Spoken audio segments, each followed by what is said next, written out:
back with our first videos for Chapter 5 in Section 5.1. So Chapter 5 is all about integration, and Section 5.1 is all about approximating and computing area. So in this video, I'm just going to do a little bit of an introduction as to what we're going to be talking about in this section.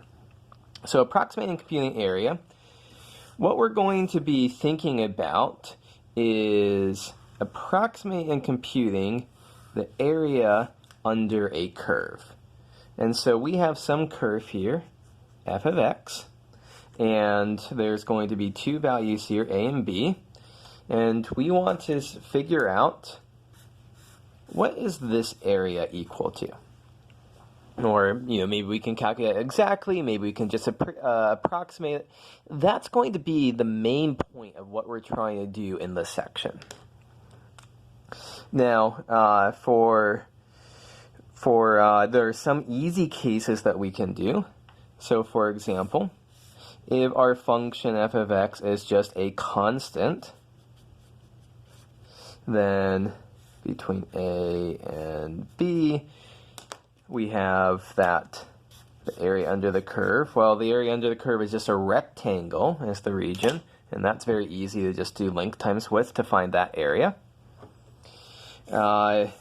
Perhaps there are other easy cases that if we have a trapezoid, there's formulas for what the area of a trapezoid is. Another thing that sometimes happens, maybe I'll go to a new slide for this, is that, so we said we really like rectangles. Well, what happens in our function f of x is piecewise constant.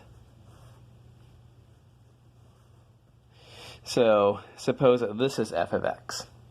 It's not constant, but what we can do is that we can break it down to rectangles and find the area of that rectangle, find the area of that rectangle. So there's 1, 2, 3 areas of rectangles that we'd have to find in order to figure out the area under this function f of x. So that we've acknowledged that there are several easy cases to do, especially when things are straight lines. However, going back to this picture, we don't really have a good way to handle this. And so what we're going to see in the next video is that our method for handling this is going to be, well, we won't calculate exactly, but we're going to try to draw some rectangles on top of this in order to get as close as we can, or as close as we want to get, to the area under this curve.